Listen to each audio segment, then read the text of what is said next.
pessoal, tudo bom com vocês? Como é que vocês estão? Vocês estão bem? Hoje eu tenho uma palavra de Deus para o seu coração. Vai ser forte hoje, amém? Estávamos aqui, eu e minha esposa, meu irmão. Estávamos orando e buscando ao Senhor. E eu trouxe uma palavra para eles e eu queria compartilhar com você também. E está em 1 Coríntios capítulo 14. Danilo, você vai falar de oração em línguas? Claro que eu vou falar de oração em línguas. É óbvio. É isso que a gente faz aqui nesse canal, né? Então, se você não gosta desse assunto, provavelmente você não vai gostar desse canal. Aqui a gente fala de oração em línguas, aqui a gente ora em línguas, aqui a gente ora para que as pessoas falem em línguas, aqui a gente ensina as pessoas a orar em línguas, a praticar essa ferramenta poderosa que vai revolucionar a sua vida. Amém? Eu quero trazer aqui alguns entendimentos que talvez você não tenha sobre oração em línguas e vai abrir um pouco mais a sua visão do quão importante é essa prática na sua vida. 1 Coríntios, no capítulo 14, versículo 14, diz assim: porque se eu orar em língua estranha, o meu espírito ora bem. Como é que ora? Bem. Vocês lembram que em Romanos capítulo 8, Paulo disse que nós não sabemos orar como convém. Mas agora ele está dizendo que se eu oro em línguas, o meu espírito ele ora bem. A oração que o meu espírito faz enquanto eu estou orando em línguas é uma oração boa, correta, né? Orar bem é orar corretamente. E quando você vai ver no dicionário Strong, fala de sublimidade, de perfeição, sem faltar nada. Orar com excelência. Então, quando eu oro em línguas, o meu espírito ora bem demais. Só que, depois da vírgula, fala algo interessante. Ele diz assim, mas o meu entendimento fica infrutífero. Minha mente, minha alma, minha psique fica infrutífero. E aí, os opositores da oração em línguas já vão vir dizendo, olha, tá vendo? Isso não presta para nada. Você ora em línguas e sua mente fica infrutífera. Para que eu quero praticar algo que deixa minha mente infrutífera? No contexto aqui, a única coisa que tem de negativo na mente ficar infrutífera é o fato de que no culto, na presença de outros irmãos, você não está gerando fruto para a vida daquela pessoa, você não está edificando ninguém. E toda vez que falar em línguas aparecer de forma negativa, aqui no capítulo 14, entenda que Paulo não está falando da natureza da oração em línguas em si. Ele está falando do seu uso no culto. Quando ele diz, por exemplo, que o que profetiza é maior do que o que fala em línguas. O que é que você acha que ele está querendo dizer? Que a pessoa que profetiza ela é melhor, ela é mais importante do que uma pessoa que só fala em línguas? Não é isso que ele está dizendo. Ele está dizendo que no culto, quando você está reunido com os irmãos, a finalidade não é você se edificar. Você se edifica em casa. Quando você vai para o culto, você vai para servir o corpo. E no culto, tem muito mais valor alguém que profetiza do que alguém que fala em línguas, porque falar em línguas só quem não pode falar. Agora, se a pessoa, além de falar em línguas, ela interpreta, então ela está em pé de igualdade com quem profetiza, porque profetizar e interpretar línguas dá no mesmo. Então, todas as vezes que aparece o falar em línguas, parece que Paulo está querendo diminuir o valor, só parece. O que ele está querendo dizer é que no culto, por exemplo, aqui no verso 18, ele diz, eu dou graças a Deus porque eu falo em línguas mais do que todos vós. Todavia, na igreja, prefiro falar 5 palavras com minha própria inteligência do que 10.000 palavras. É 10.000 isso. Do que 10.000 palavras em outras línguas, para que também possa edificar aos outros. Então, Paulo está dizendo, olha, eu dou graças a Deus porque eu falo muito em línguas. Se não fosse algo importante, para que ele ia perder tempo falando tanto em línguas? A pessoa vai dizer, não, mas Paulo era poliglota, essas línguas que ele está falando aqui era o aramaico, o grego, o hebraico. Não. Porque no verso seguinte ele diz que na igreja prefere falar com o próprio entendimento. Significa que as línguas que ele está mencionando são línguas que ele fala sem o entendimento. Quem aprende uma língua qualquer usa o entendimento para falar essa língua. Então ele está fazendo uma comparação. Tem línguas que eu falo sem o meu entendimento e tem línguas que eu falo usando o meu entendimento. Essas línguas que eu falo sem o entendimento é o dom de línguas. Ele diz, eu dou graças a Deus porque falo em línguas mais do que todos vós. Mas na igreja prefiro falar com o meu próprio entendimento. Significa que essas línguas que ele fala mais do que todos vós é línguas que ele fala sem o seu entendimento. Isso aqui é regra de interpretação de texto básico, tá? Isso não é nem revelação, não. Isso aqui, o cara souber ler português, já consegue entender do jeito que eu estou falando aqui. A não ser que tenha feito uns cursos de teologia aí, então ele vai fazer de tudo para não enxergar o que está escrito, mas é o que está escrito, tá bom? Paulo está dizendo exatamente que ele passa muito tempo falando muito línguas sem o seu entendimento. E aí, se você for fiel ao contexto, você vai pegar os versos anteriores e você vai ver que ele está falando sobre o dom de línguas. Porque aqui a gente está no verso 18, mas no verso 14 ele diz que línguas são essas, que quando ele fala sem o seu entendimento. Veja, porque se eu orar em língua estranha, o meu espírito ora bem, mas o meu entendimento fica sem fruto. Paulo agora, de repente, ele vai e muda de assunto e começa a se vangloriar de ser um poliglota. Isso não faz sentido. Isso daí é cuspir no contexto, é cuspir em todo tipo de regra de interpretação. Tem que ser muito cara de pau para fazer isso, né? E aqui uma coisa que a gente não é cara de pau. Aqui a gente é crente. Aqui a gente é crente. Aqui a gente valoriza a Escritura, tá bom? Então, se você gosta de Bíblia, você está no canal certo. Posso te garantir isso. Então, veja, o que eu estou explicando para você é que o meu entendimento ficar infrutífero não é algo negativo. No culto porque você não está edificando o seu próximo. Tanto o que eu estou falando é verdade, que os versos seguintes, olha o que ele diz. Se esse falar em línguas fosse ruim, nossa, o entendimento fica infrutífero, então isso não presta para nada. Os versos seguintes eram para dizer o quê? Que farei, pois? Verso 15. Eu vou orar só com entendimento e vou parar com esse negócio de orar em línguas. É isso que está escrito? Não. Mas se fosse negativo orar em línguas e o entendimento ficar infrutífero, o que Paulo ia falar? Então, já que o entendimento fica infrutífero, já que essa oração não serve para nada, vou orar só com entendimento e para que ficar orando essa língua aí que não serve para nada? Não, olha o que ele diz. Que farei, pois? Orarei com o Espírito. Eu vou continuar orando com o Espírito. Só que eu vou acrescentar algo, veja. Orarei com o Espírito, mas também orarei com entendimento. Então perceba que primeiro ele colocou em primeiro lugar orar com o Espírito, que é orar em línguas, tá, gente? Eu sei que tem gente aí que vai falar que não, orar com o Espírito é orar com sinceridade, orar de todo o coração. Não, vamos ser fiel ao contexto. No versículo anterior ele diz que se eu orar em línguas, o meu espírito ora de fato, mas a minha mente fica infrutífera. Que farei, pois? Orarei com o Espírito e também com a mente. Então perceba que a oração principal, a que está em primeiro lugar, é o Espírito. Tanto é que lá em Tessalonicenses, Paulo deixa clara a ordem, né, da tricotomia humana.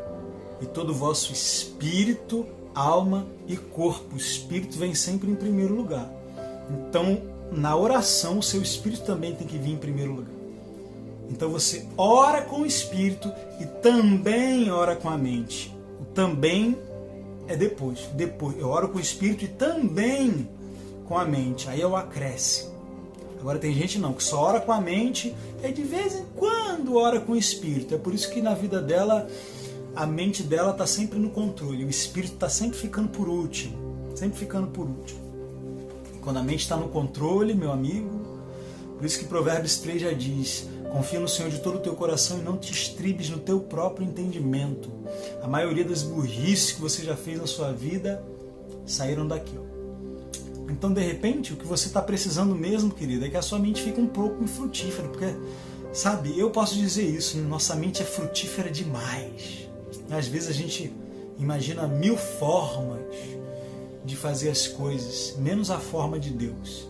Então, às vezes, é bom você orar em línguas e deixar a sua mente bem infrutífera para que o fruto do Espírito possa aparecer. É esse fruto que a gente quer. A gente não quer o fruto da mente, a gente quer o fruto do Espírito. Então, veja. Agora, quando ele diz o seguinte, olha, orarei com o Espírito e também com o entendimento, cantarei com o Espírito e também cantarei com o entendimento. Aí você pensa assim, olha, orar só com o Espírito não é legal. Se você orar, você está 5 horas só orando em línguas, não é bom. Teria que ser 2 horas e meia em línguas e 2 horas e meia em português. Não. Eu vou ler o verso seguinte que vai provar que a única necessidade que Paulo está falando aqui de orar, também com entendimento, é só para poder o meu próximo que está perto de mim poder dizer amém, entender o que eu estou orando. Agora, se eu estou sozinho, eu não estou excluindo aqui a oração em português. Vai ter momentos que você precisa orar em português. O que eu estou querendo dizer é que se eu estou sozinho, não tem problema nenhum eu orar só em línguas, ficar 5 horas falando em línguas. Veja, orarei com o Espírito e também com o entendimento. Por quê que eu tenho que também orar com o entendimento? Por que eu não posso só orar com o Espírito? De outra maneira, se tu bem disseres com o Espírito, como dirá o que ocupa o lugar de indouto amém sobre a tua oração de graças, visto que não sabe o que dizes? Percebeu? O problema não é que se eu estou orando só com o Espírito, está sendo uma oração ruim, não está servindo para nada. Não, é porque eu não estou abençoando o meu próximo. Então o contexto aqui é a igreja, é a reunião, é estar com os irmãos. Agora, sozinho na sua casa, querido, eu te aconselho a orar muito mais em línguas do que em português. Principalmente se você é alguém que ainda não tem muita maturidade espiritual, revelação da palavra de Deus, profundidade em Deus. A maioria das nossas orações no começo da nossa caminhada são descartáveis. A gente ora por tanta coisa que nem deveria orar. Agora, quando você ora com o seu espírito, aí sim é uma oração perfeita. Por isso que diz, se você dá graças em línguas, você dá bem as graças. Você faz uma oração perfeita. Por quê? Porque você não controla ela. Você controla se você ora ou não ora. Mas a partir do momento que você abre a sua boca e começa a falar em línguas, você não está no controle do significado daquilo que está sendo dito. É o Espírito Santo que está assumindo o controle. É Ele que está criando aquela oração. É Ele que está decidindo o que você vai pedir. Então você não pede o que você quer, você pede aquilo que Deus quer que você peça. Então essa oração ela sempre será respondida. Agora a oração que você faz com a sua mente, por exemplo, se você não estiver crendo, se você não estiver com muita fé, talvez sua oração não seja respondida. Se aquilo que você está pedindo não está claro na palavra de Deus que é da vontade dele para a sua vida, talvez você não seja respondido. Se você está pedindo com egoísmo, só para você mesmo, né? Porque qual foi a oração modelo que Jesus deixou? O pão nosso, venha a nós o teu reino. Então, Tiago ele diz, olha, vocês pedem e não recebem porque pedem mal, vocês só pedem para vocês, só para vocês gastarem, só para vocês usufruírem, só para vocês ostentarem. Então são tantas orações que não serão respondidas, tantas coisas que às vezes a gente quer, planos que a gente faz e envolve Deus. E a gente ora por essas coisas e é só você olhar, olha para a sua vida, quantas orações que você tem feito e não está tendo resultado. Agora, quando você ora em línguas, sempre vai ter resultado. Porque Deus sempre vai responder a oração que Ele mesmo fez você fazer, meu amigo. E outra, tem coisa que Deus já quer fazer na sua vida, Ele só está esperando você orar. Quando você ora em línguas, Ele te faz pedir aquilo que Ele quer que você peça, para Ele poder fazer aquilo que Ele já queria fazer, mas você não estava pedindo, porque você estava preocupado demais em comprar um carro, preocupado demais em mudar de emprego, preocupado demais em mudar de casamento, em fazer isso e aquilo outro, e não estava orando. não estava orando de acordo com a vontade de Deus, estava orando a sua vontade. E aí quando você ora em línguas, o seu espírito ora bem. Nem sempre quando nós oramos com entendimento, nós oramos bem. Tem oração, meu amigo, que é macumba, feitiçaria. Então, orar em línguas é orar 100% de acordo com a vontade de Deus. Por que, Danilo, que você tem certeza que quando eu oro em línguas eu estou orando 100% de acordo com a vontade de Deus? Porque quem está criando a oração é o Espírito Santo. Será que o Espírito Santo vai criar uma oração fora da vontade dele mesmo? Então, quando você vê Daniel, por exemplo, eu falei isso hoje aqui com meu irmão e minha esposa. Quando Daniel orou, o anjo Gabriel disse para ele, olha, desde o primeiro dia que você começou a orar, saiu a resposta. Gabriel era um anjo muito importante, um dos mais importantes do céu. E a Bíblia diz que assim que Daniel ora, Deus já libera Gabriel para mandar a mensagem. E aí o inferno se reúne, tenta impedir o anjo de chegar. O que Deus faz? Manda Miguel também.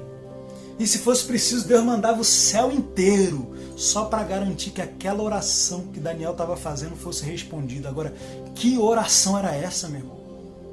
Que oração era essa? A ponto de Deus mandar Gabriel e não foi suficiente, manda Miguel. E se não fosse suficiente, Deus mandava era o céu inteiro. Mas a resposta daquela oração tinha que chegar. Por quê? Porque Daniel estava fazendo uma oração 100%. Não posso dizer 100%, mas eu não tenho como saber. O que eu posso dizer é que aquilo que Daniel estava orando era exatamente o que Deus queria que ele orasse. Porque Daniel entendeu que em 70 anos o povo tinha que sair do cativeiro da Babilônia. E o povo não tinha saído ainda. Então Daniel ele começa a orar o propósito de Deus. Daniel ele começa a fazer uma oração ali de arrependimento dos pecados pelo povo. Ele começa a clamar ao Senhor em favor do povo. Então ele faz uma oração sacerdotal ali. E já era o plano de Deus libertar o povo. Deus só precisava de alguém na brecha, intercedendo para que Deus fizesse aquilo que ele já queria fazer. Então quando Deus encontra na terra uma oração que está de acordo com o seu plano, com o seu propósito, meu irmão, ele vai fazer o que tiver, vai fazer de tudo para te responder. Ele vai te responder, a resposta vai chegar. Nem que ele tenha que enviar o céu inteiro, mas a resposta vai chegar na sua vida. Aquela oração que você está fazendo vai trazer resultado. Então toda oração que é feita dentro do plano de Deus, meu querido, ela tem resposta. E o que eu quero te dizer aqui, toda vez que você ora em línguas, você ora exatamente como Daniel orou. Você não sabe o que você está orando, mas você está orando exatamente o plano de Deus, não só para a sua vida, mas para a vida da igreja, para a sua família, para os seus irmãos. Você está orando os planos, os decretos, os desígnios de Deus. E é por isso que quando você começa a orar em línguas, as coisas começam a acontecer na sua vida. Pessoas que têm que chegar na sua vida chegam. Pessoas que têm que sair da sua vida saem. Porta que tem que abrir, abre. Porta que tem que fechar, fecha. Porque a resposta ela vem, meu irmão. Ela vem. E nada vai impedir a resposta de chegar. Vai ser como foi com Daniel. Se Deus tiver que enviar anjo, ele envia. Se tiver que enviar 10 mil anjos, ele envia. Se tiver que enviar 1 milhão de anjos, ele vai enviar. Mas aquilo que você está orando vai acontecer na sua vida. Ah, mas eu não sei o que é. Nem precisa saber, querido. Se é Deus que está no controle, a Bíblia diz que a vontade dele é boa, perfeita e agradável. Então mesmo que você não saiba o que você está orando, se é a vontade de Deus que você está orando, querido, vai ser bom para você no final. Ele disse, eu é que sei os pensamentos que tenho acerca de vós, pensamentos de paz e não de mal, para vos dar um fim que desejais. Ele disse, porque os meus caminhos, meus pensamentos são mais altos e mais elevados que os seus. Às vezes você está orando em português, você só sabe orar pelos seus caminhos, você nem sabe quais são os caminhos de Deus. Imagina se você soubesse tudo o que Deus sabe, como não seria a sua oração? Pois é essa oração que você faz quando você ora em línguas. Então vamos acreditar na palavra, vamos descansar no Espírito Santo, Vamos orar em outras línguas, deixar que os planos de Deus sejam orados. Aí depois, também orarei com a mente.